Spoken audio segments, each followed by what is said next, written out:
All right, well, I think I am all, this panel is all that stands between us and that social. So we'll get to that. I'd like to introduce the panel just quickly. If Ryan and Sean and Tim would come up. Now I'm going to admit I haven't seen Ryan today. There he is. All right, great. All right. And I'm going to let them introduce themselves, but while they're getting up here, what I'd like this panel to be able to do is tie everything back to Texas, because that's where we are. And we, as Core Power, as Mikhail has said earlier, and I think a number of folks have said, we're glad to be here, and Texas is, I think, the place we all want to be if we want to, I think, get something off the ground. We absolutely want to revisit what's happening in Georgia. We don't want to forget Georgia. But all kidding aside, I do quite a bit of work in Georgia. How can we connect this back to Texas? I think we'll have a couple of discussions here that will help us do that.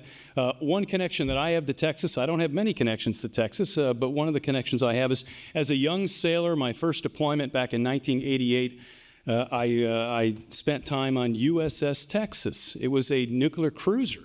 So we haven't talked about surface ships that we used to have nuclear surface ships. We don't have them anymore. We have carriers, which are surface ships of a type, and submarines, of course. But back then, we did have a handful of nuclear cruisers, as some of you are aware, and I was on Texas for a short period of time for a deployment where the ship circumnavigated the globe.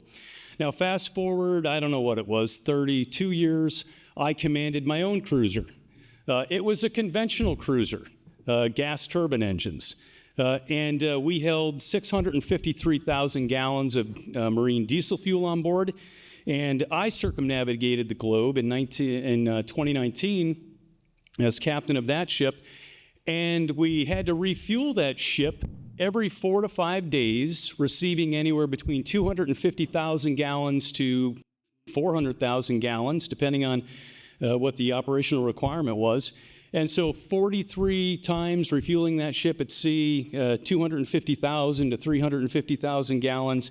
I unloaded and burned it all, but unloaded 10,750,000 gallons of fuel going around the world with the carrier strike group.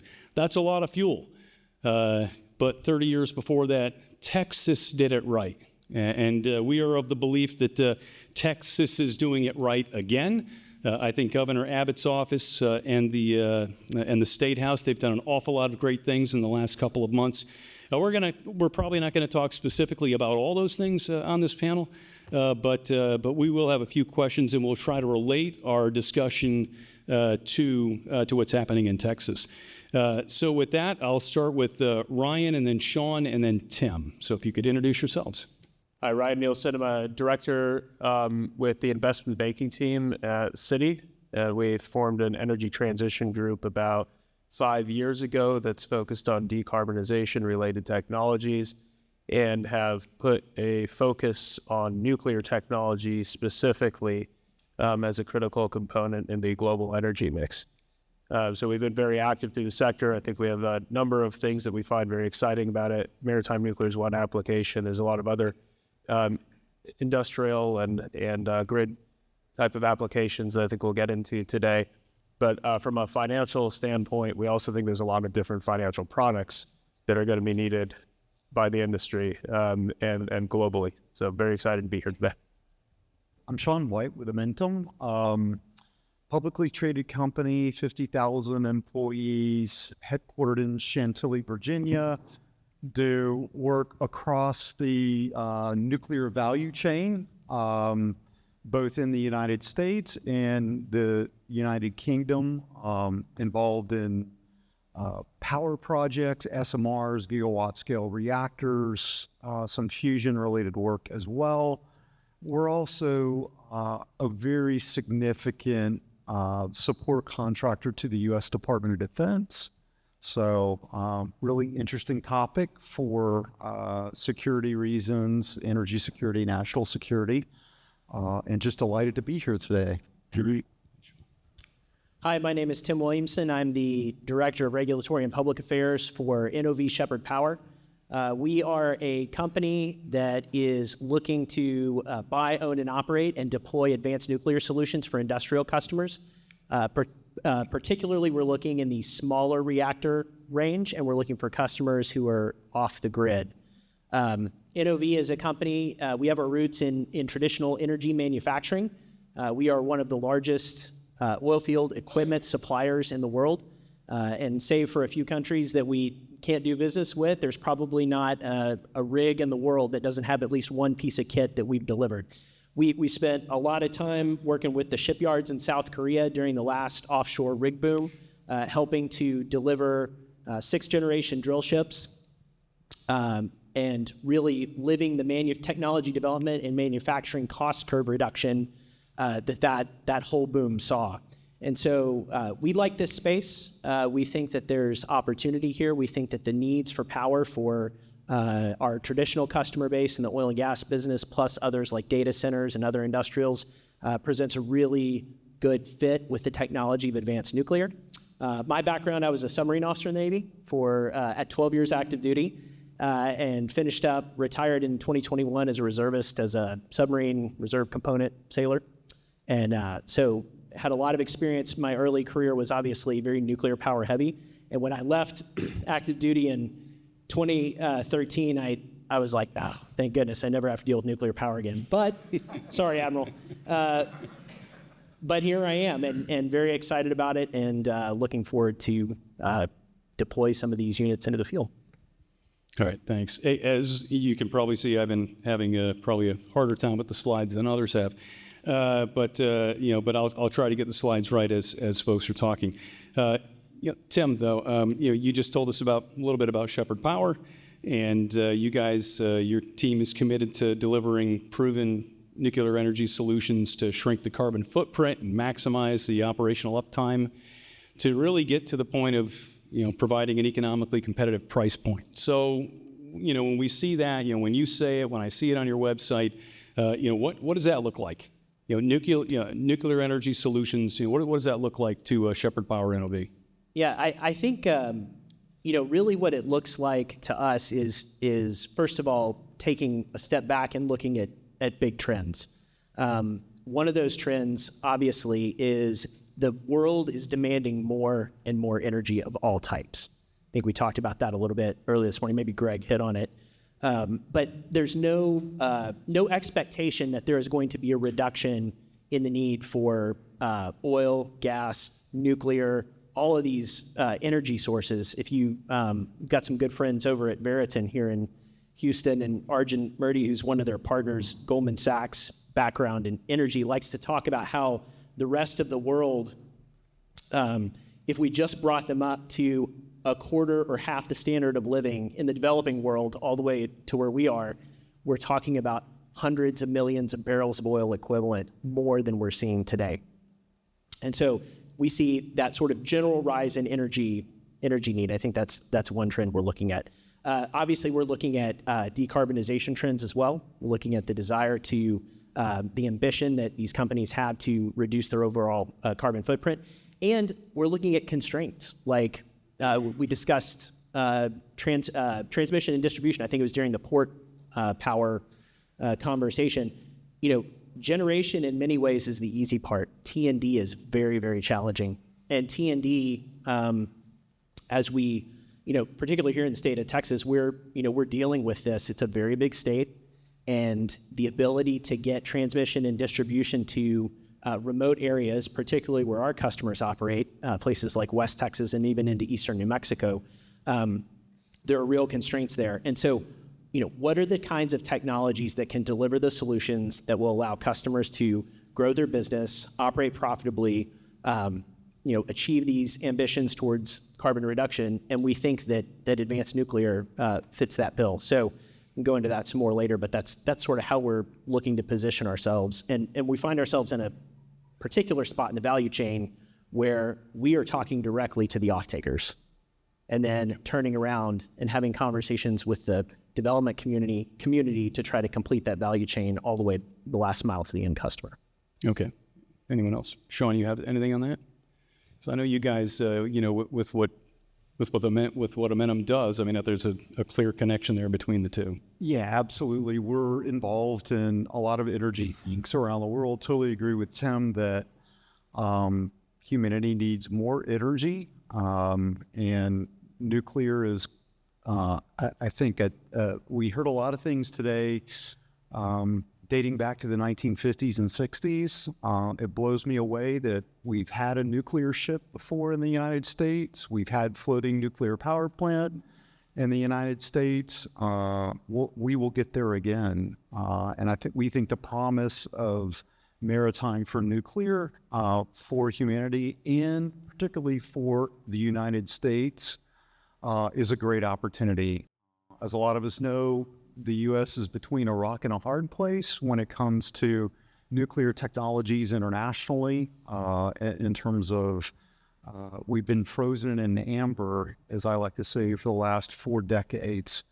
And this space that we've been talking about today, Amentum believes that this is a grand opportunity for the United States to get back into the game.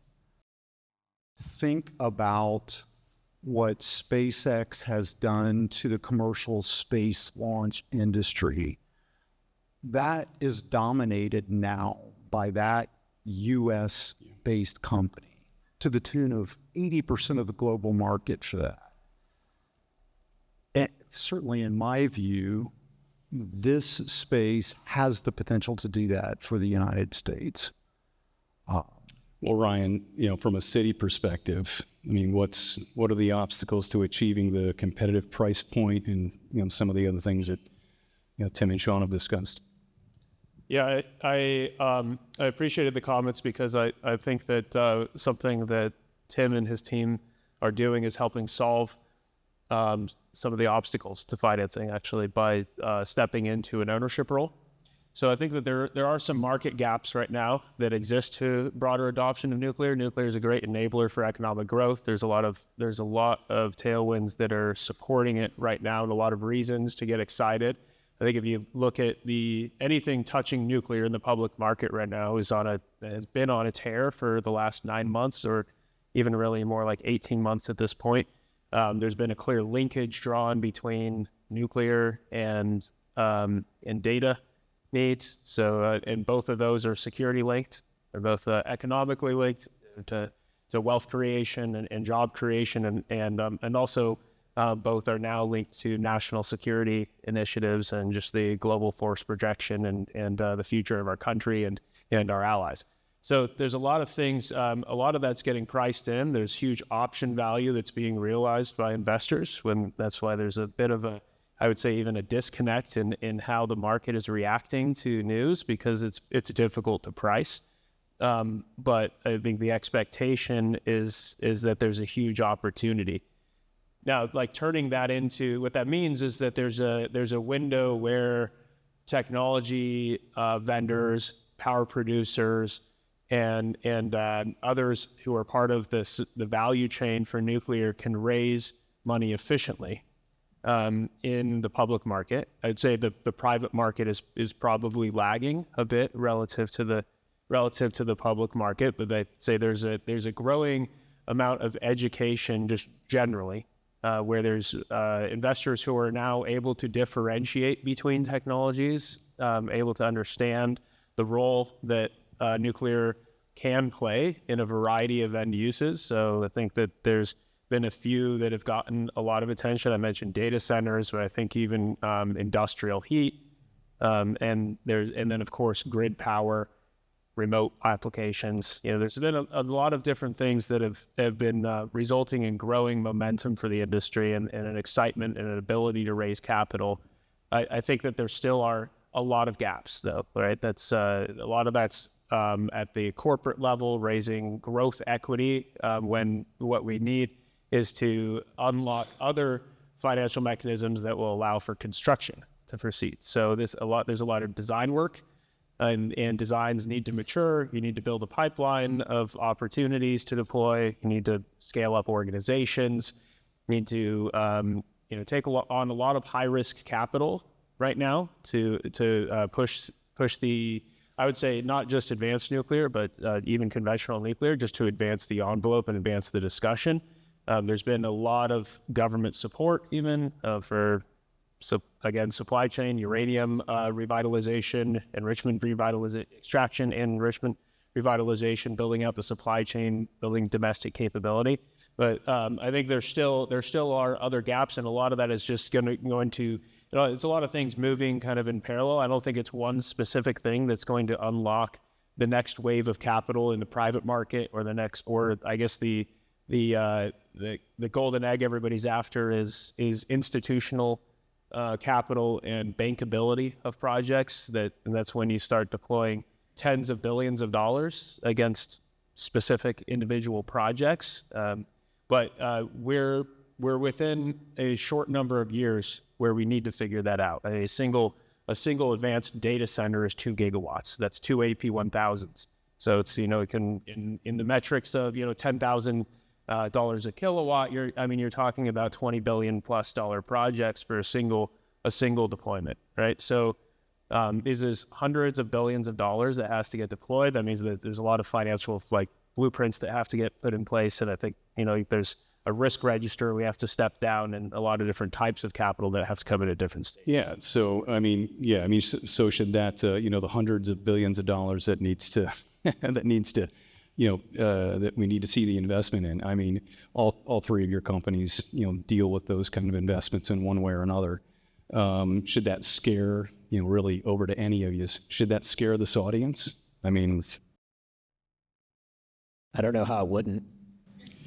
Well, one of the ways it might not, Sean, this question's for you. You and I had a conversation not that long ago about, our own discussions with government. So, from an industry standpoint, how can industry, you do a lot of government work, so how can industry collaborate with government, whether it's the federal government, whether it's states? And I know that if we bring this back to Texas, I know Texas, has done some good things over, 24, they put out some good, the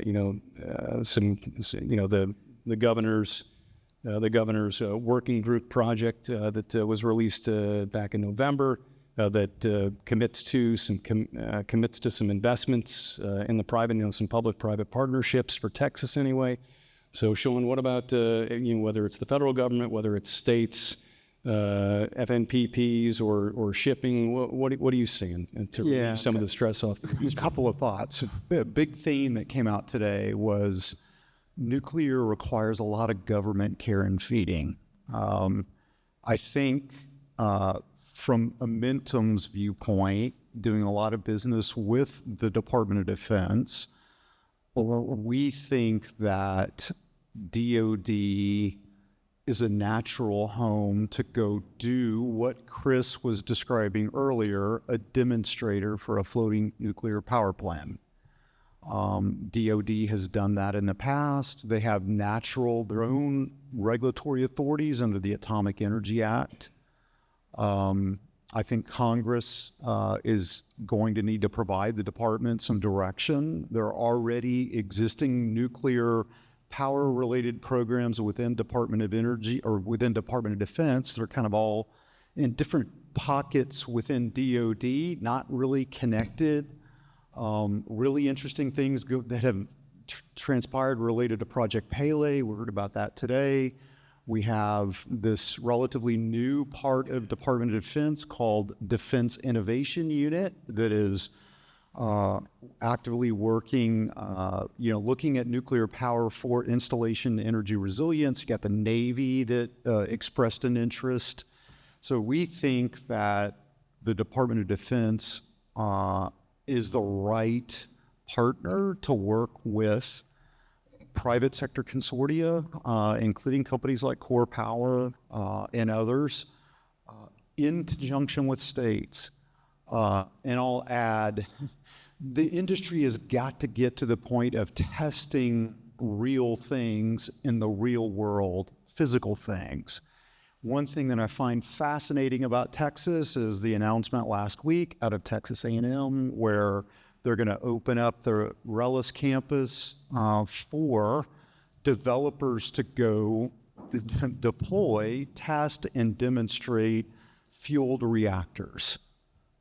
That is amazing. We haven't seen that. Nick Smith, I don't know if Nick's still in the audience from INL, but Amentum is part of the Battelle Energy Alliance. We or part of the consortium operating that lab, there were 52 reactors that were built. And as he described, that all took place in the 50s and 60s. And they would go build one, design it, build it, fuel it, start it up, test it, and then take it down and do another one. I easily see something like that happening at Texas with the announcement out of A&M last week. And I would also add, there are multiple military installations within the state. One of them has expressed an interest already in small modular reactors. So I think the future is bright, and Texas is a great place to help kickstart and get this. What I believe is I know many of us in the industry have been through failed renaissances in the nuclear industry the last 20 years. This one is real. We're seeing things that none of us have seen in our lifetimes in terms of the amount of capital, the amount of private sector involvement in this space, like we've never seen before, which is really, really great to see. So Ryan, maybe I'm hearing some good things coming out of Congress. Some of the committees that are working these issues, they appear to be making progress. I look across academia, and whether it's Texas A&M or Abilene Christian, and then I think of DOD as the home of for a demonstrator. I mean, is that enough to and then I come in and I'm talking to city about the future, and I mean, how does all that sound? Absolutely. I think the federal. I'm sorry. Go ahead, Sean. I'm sorry. I was just going to add that the federal government that we're under right now, somebody brought up, I think it was Joel, about what can we do to accelerate things. We have a government now that has a very strong appetite for accelerating things. I think there's going to be increased focus on how do we leverage government-owned assets to get this moving now. How do we do it faster? And that is in the cards. I think Congress is going to weigh in on that. The executive branch is already heading down that road with DOE Secretary Chris Wright's memo last week. So there are great things in store. Any community in the United States that has a large federal installation in it, I think is a candidate for certainly potentially data centers and nuclear power combined with it. Yeah, I tend to agree. I think that one thing that's interesting when you point out the military applications is the military is able to efficiently pursue like an industrial strategy that's sometimes hard, that doesn't exist in the commercial world. Like the U.S. doesn't have an industrial strategy. We can start to get close with it, whereas the military can pursue one, right? And the market will solve for dislocations, and it just sometimes is a bit slow at doing that, and it's not necessary that it adopts any particular technology, right? So when you talk about so it's really the government can help to speed things up in the commercial market, and they can help to prioritize technologies that do have national strategic significance, like nuclear power. I think the DOE has a very important role for commercial reactors for that reason. So the Loan Program Office is solving a very important gap for commercial reactors, which is just a financial product gap that the entire global fleet and the U.S. fleet in particular was built on a rate base. So it was, which is, I guess, a variation of an industrial strategy applied to power production, but it's not quite the same. But it was a rate protected environment where you could just decide to build reactors, and now we're trying to transition to a private market where you have special purpose vehicles and all kinds of development that reflects more of the deregulated market or competitive markets, and there's gaps as a result. So that's where DOE can do a lot with like the Loan Program Office. Initiatives like the investment tax credit go a long way, and I think there's a lot of calls for additional products out of the government. If not direct support, to just say we're going to back it and build it like has been done in Korea or the UK or Eastern Europe, where there are large construction projects going on, and they are all sovereign backed. If not the sovereign backing, then these programs can help to incentivize an investor to see the potential for return. And then maybe there's some other things like a cost overrun insurance that might also be necessary. So I think there's a lot of discussion right now about what exactly are the market gaps, and then how can the government step in. But there's a definite role. Yeah, go ahead. I'm going to take a little bit of a different opinion. And I was going to suggest it, actually. Go ahead. That's right.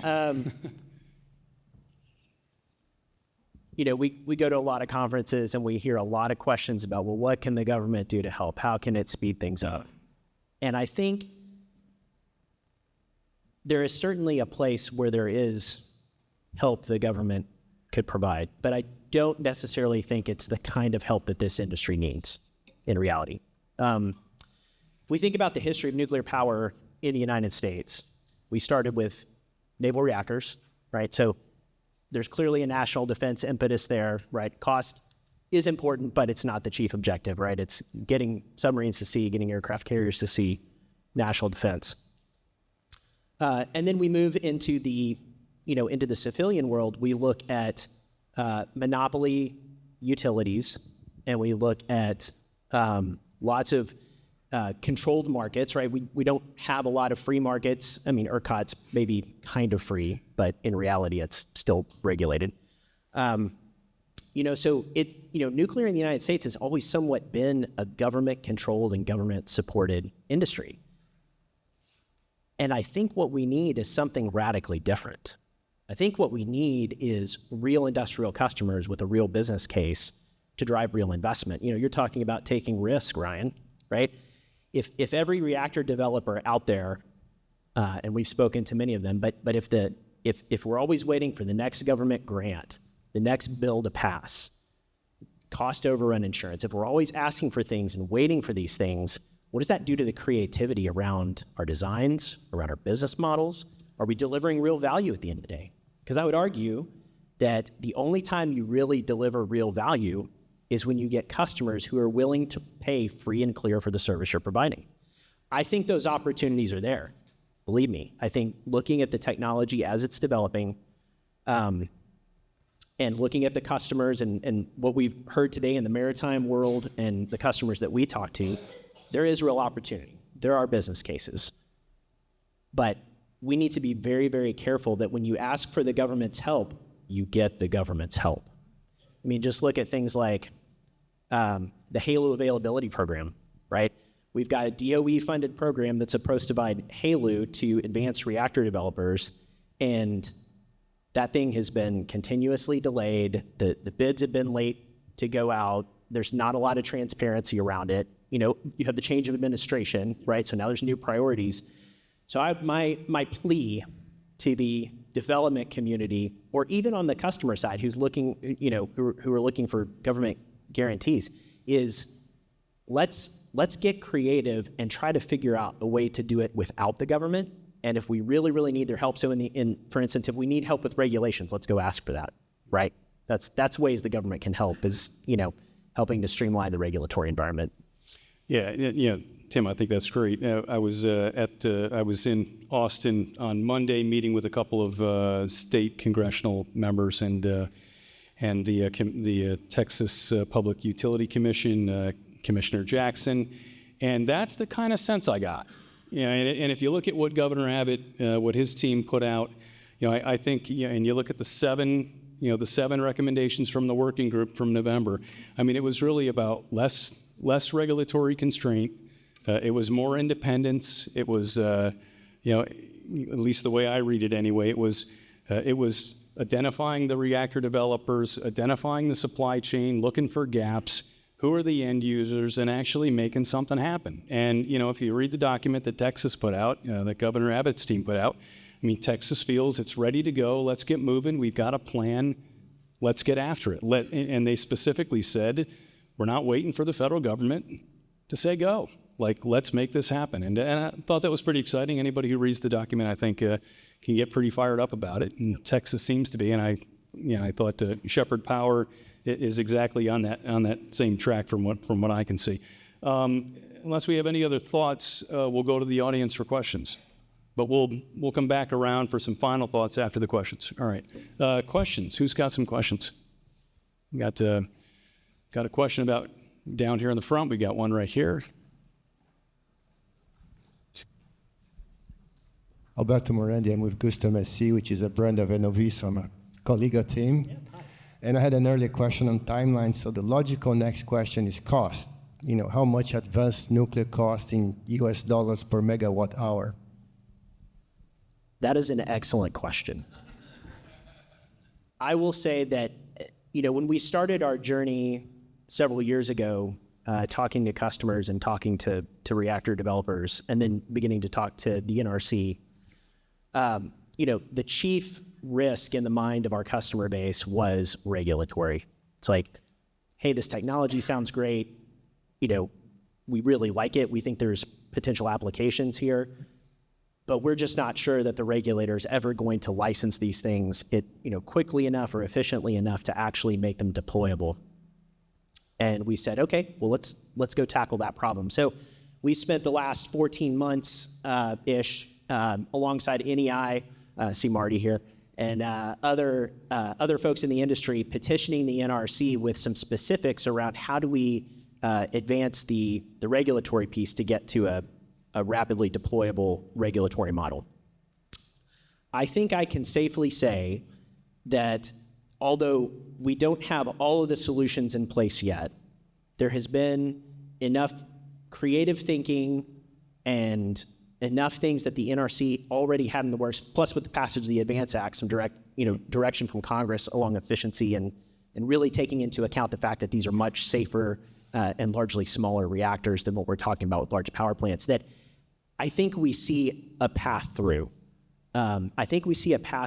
Especially maybe not licensing it the first time, but once you get to licensing the same unit the second, third, fourth time, we see a path there. So, and I start with that to say that the bottleneck from our perspective now is really not how are we going to license these things at scale. The bottleneck really sits with the reactor development community to tell us how much does this thing cost and when can I get it? And that's a challenge to those of you in the audience who are developing reactors, because when I go talk to customers on the energy corridor here in Houston, the first questions I get is, how much does it cost and when can I get it?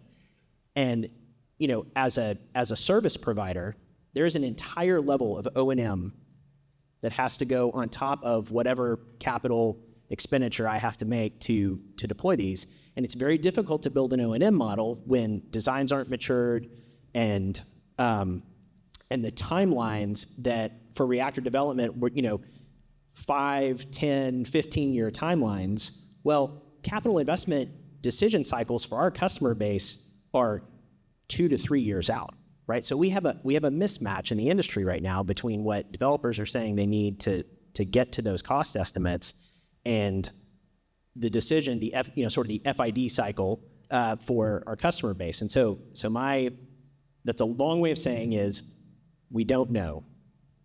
We've got some ideas, but we really need a lot more sort of information and work to progress in the development community to get to the point where I can make a credible offer to a customer for service.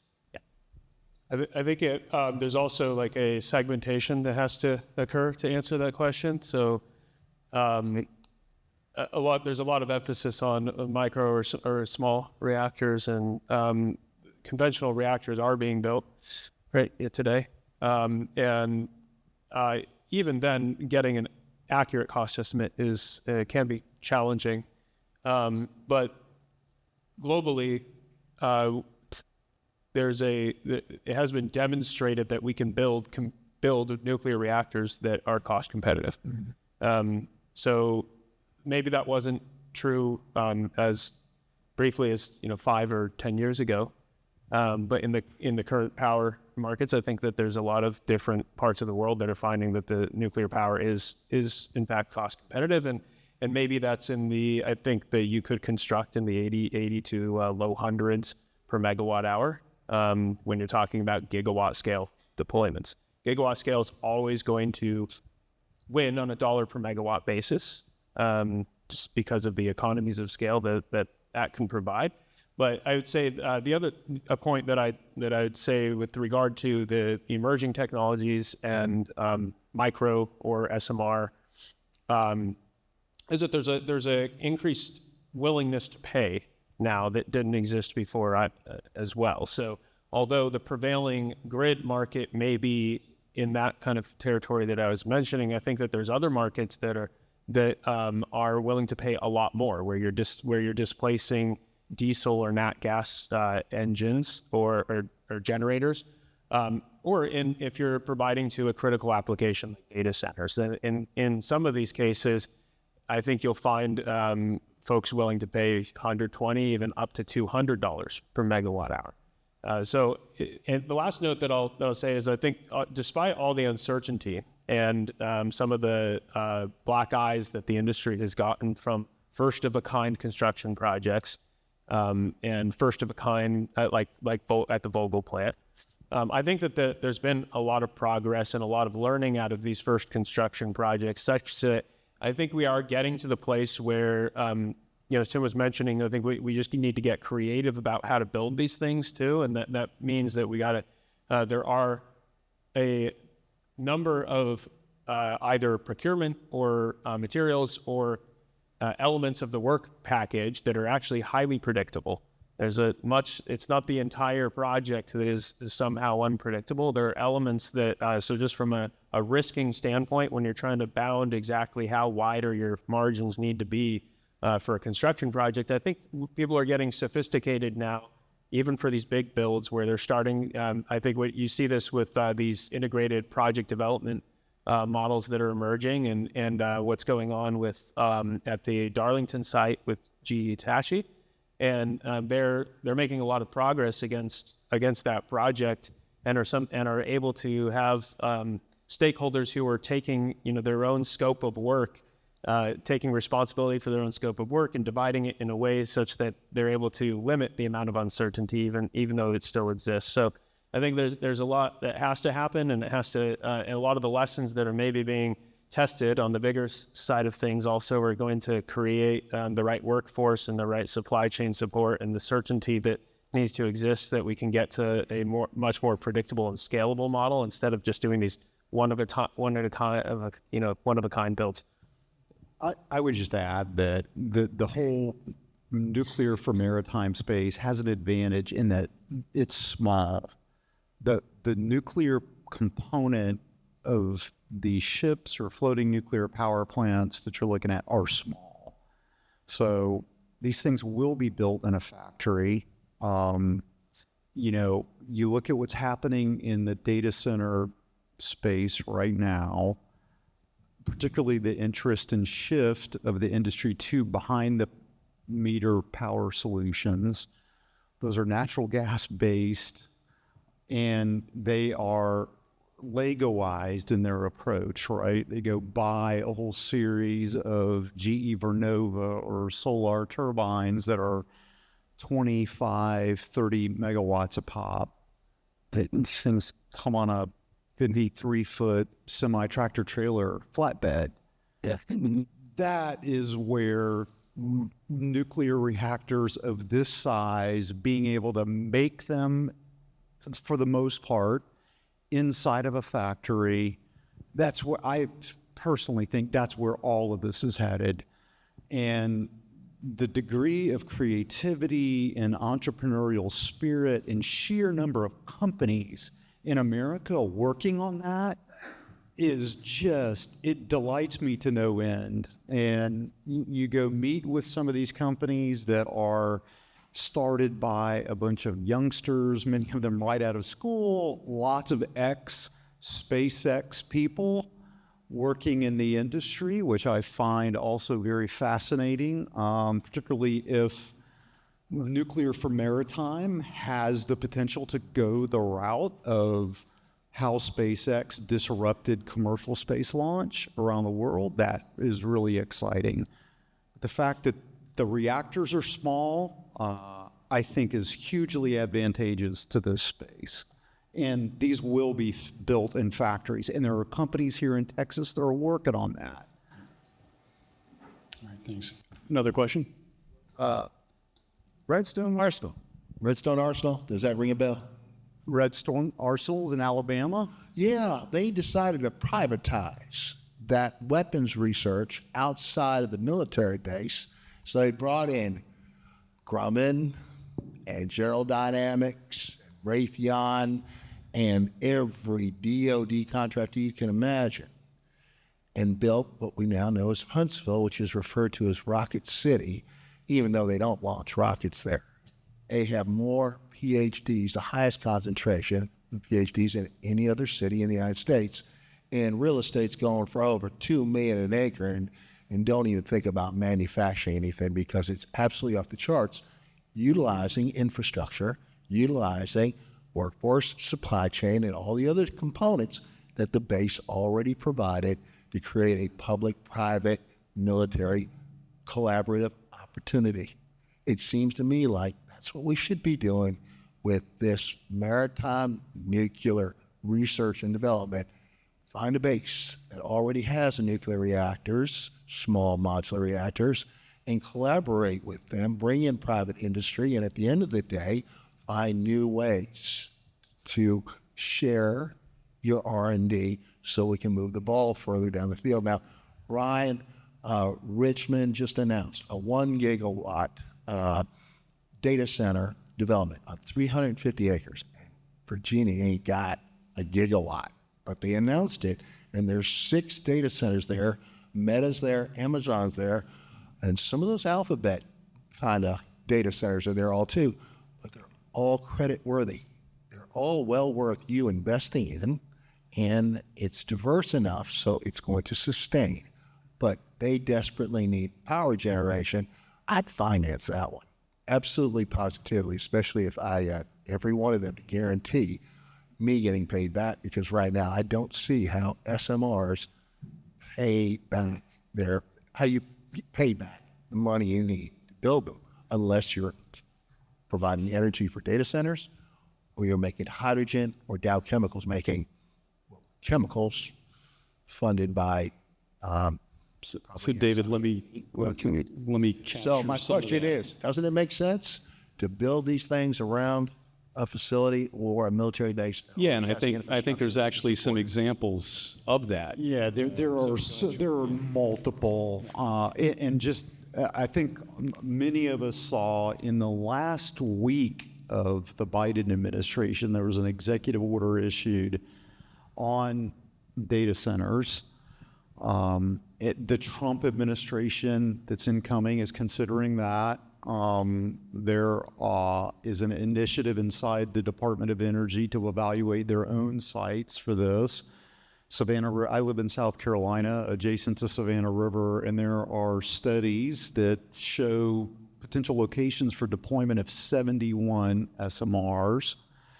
I think there are sites like Savannah River that would be ideal, and I'm not the only one to think this. Bob, you and I have chatted about this, but potential location to do a floating nuclear power plant demonstration. And relative to the supply chain, the really exciting vision that Mikhail shared in his presentation this morning that showed the shipbuilding facility where a floating nuclear power plant would be fueled and distributed to a customer's location, one's brought back to be refueled.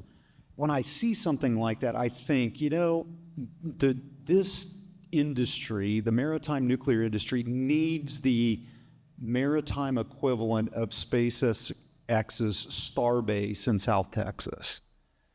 That's really what would be awesome. And I think that a public-private partnership that would involve the federal government, particularly DoD, and state governments and private sector companies such as this gentleman described here, that's where this is headed. So I think the future's bright for all this. Another question? I just add one note on the data center piece of that. I think one thing that's interesting there is that this is a unique environment where you can get greater than expected returns on the power asset than you could get in other markets. So I think it's particularly conducive to nuclear power right now, which is why the large tech companies are paying a lot of attention to emerging nuclear technologies, because for every dollar that you spend on power, you get like a 30x multiple on how much you can spend on your chips. And the power cost as a fraction of the overall facility is minimal. So they're not the natural owners and operators of reactor plants, but they're a very advantaged off-taker.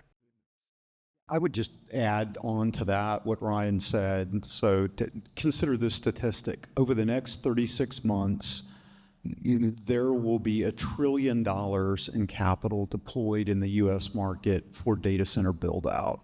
It's stupefying, the scale of it.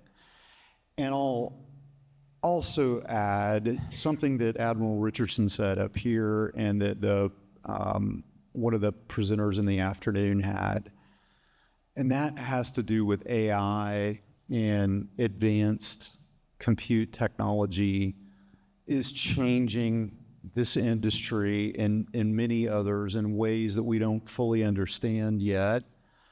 I think that the power demand that we're seeing here, certainly in the U.S., it's not just AI, it's just compute in general. So I tell people, whenever I see a video of a quadrupedal robot or a humanoid robot or a self-driving car or a first-person drone, my mind goes to what is the scale of compute that underlies what I'm witnessing on the video. And that is what is driving this energy demand. And it's my opinion that anybody that tells you, oh, we'll just get more efficient on this. The DeepSeek thing that came out, that means we don't need more energy, right? No, that's wrong.